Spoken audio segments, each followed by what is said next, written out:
If someone wears you down until you say yes, is that consent? If someone pokes a hole in a condom without telling you, is that just a mistake? So, a lot of you have told me things that happened to you and you didn't have a word for it until you found this channel. So, today I'm going to go deep on two forms of abuse that almost never get explained clearly: sexual coercion and reproductive coercion. I'm going to give you the actual language that abusers use so that you can recognize it the next time you hear it, not just after the fact. Sexual coercion is the use of pressure, manipulation, guilt, or threats instead of physical force to get someone to comply with sex or a sexual act they do not want to be involved in. There's no violence in the traditional sense, no forced restraint, which is exactly why so many people who experience it don't even call it abuse, because repeated pressure until someone gives in out of exhaustion or fear or guilt is not the same thing as them wanting to engage in the sexual act out of their own free will. This is the part that I really want you to hear, listen to, and take note of, because recognizing the pattern in real time is what creates the change. It's what creates that internal shift where your brain is like, aha, or I remember this. So these are the most common phrases that are used, and they are documented common tactics. Let me know if any of them sound familiar. So, first, there's constant pressure, even after you've said no. That doesn't mean asking once and accepting the answer, but asking again and again and again. Sometimes they will frame it as a trade. I'll do this for you if you do this for me. Then there's emotional manipulation designed to make you feel obligated. They might say something like, "You've done it before," or "We've already been doing this, so why should we stop now?" Then there's normalizing their expectations as universal, saying things like, "Guys just need it more than girls do," or "People my age have a really high sex drive," implying something is wrong with you for not matching their wants, needs, desires. Using the relationship itself as leverage. That usually sounds like couples who are together have sex. So if we're not going to have sex, then maybe we shouldn't be together. Sometimes this shows up as a direct threat of infidelity, and they'll say something like, "I'll find it somewhere else if I don't get it here." Then there's framing sex as an obligation tied to a role, because I pay the bills or we're married. So you're like, this is what married people do. This is what it includes. You knew that when you signed up. Then why did you get married to me? And there's this sense of entitlement to another person's body.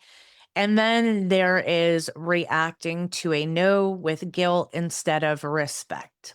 They might say something like, "How could you do this to me?"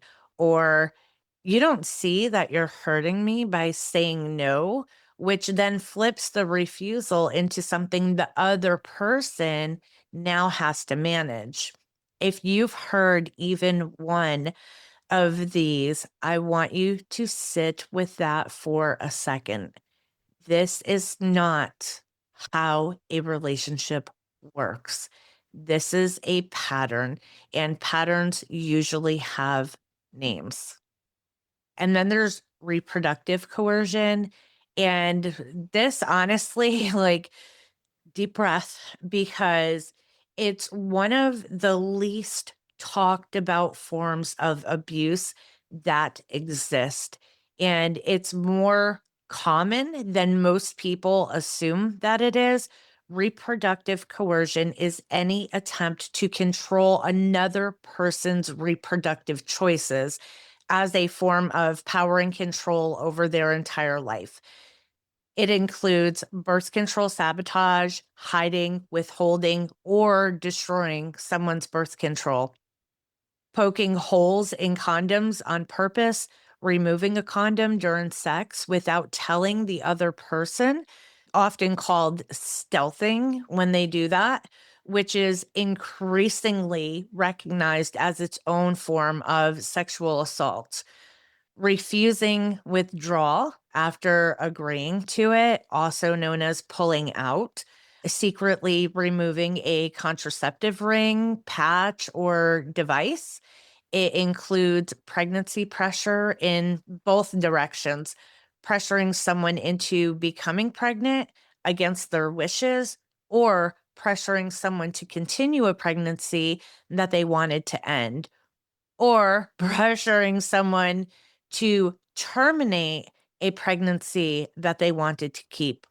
All three of those count as reproductive coercion because the common thread isn't the outcome, it's who's actually making the decisions.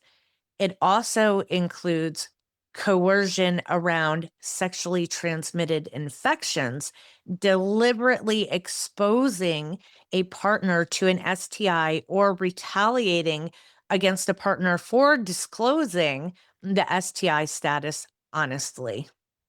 So, a really important caveat here is none of this requires you to decide whether the other person who is doing this is a monster or that they've just never questioned what they were taught. That's not a question this video is answering. The question here is whether the behavior is coercion, and it is, regardless of what's in their head when they do it. So, why does it hardly ever get recognized as abuse? And it's because almost none of this looks like the version of abuse that people picture. There's no bruise, there's no bleeding. Often there's not even an argument. Sometimes you don't discover it until weeks later when a pregnancy test is positive and you start realizing that your birth control had holes in it or it wasn't where you left it. That delay and the lack of visible harm is exactly why so many people carry this for years and years and years without ever calling it what it is. So I'm going to go a level darker because I want to be really honest about how organized and severe this could be, because it's not always one isolated partner making a bad choice in the moment. Investigative reporting in the past year uncovered organized online networks, private groups where people actively shared tactics for drugging and assaulting their own partners. And that is tied to real documented criminal cases, including the trial of a Frenchman who was convicted after drugging his wife and inviting strangers into the house to assault her for almost a decade. So I don't know if you've heard of that case before, but when I heard it, I was absolutely shocked that not that that happened because I know that that happened, but that it's organized and that there was an academy for it, and it's pretty deep. We have to be really careful here because some of the numbers connected to this investigation and a couple other investigations got pretty badly distorted online. There was a figure about monthly visits to a website, and that got repeated as if it meant millions of men were active participants in this organized group. And that's not accurate. The real documented network in the reporting was closer to 1,000 people in this private group, not millions. What is accurate and what actually matters, especially for this video, is this was coordinated, premeditated abuse and it's real and it's documented and it's actively being investigated and prosecuted right now. So that man, I believe he had at least 50 other men who have been prosecuted for coming to assault his wife when he had no idea that she was being drugged. So, if this is something that you want me to go deeper on, just let me know in the comments because it really deserves its own careful, like well sourced video, not just the quick mention that I'm doing here. And I brought that case up because a lot of people left things in the comment about sexual coercion or sexual abuse, and it is an actual thing. And I want to acknowledge like this does happen. This is actually happening. And there are organized platforms that support this and teach other people how to do it. So, yes, I'm squeezing it in, but we can go deeper on it if that's something that you want without it being traumatizing. So if any of that sounded familiar, I'm going to tell you to do the same thing that I always say. Start by naming it accurately to yourself. You don't have to name it out loud. You don't have to put it in the comments. Just name it so that you know that this is a pattern, that this is something that is happening. Sexual coercion and reproductive coercion are both real. They're both recognized forms of abuse, not something that you have overreacted to or misunderstood. And if you're worried about ongoing birth control sabotage, a non tamperable method like an IUD, along with keeping your own supply somewhere private, that can help.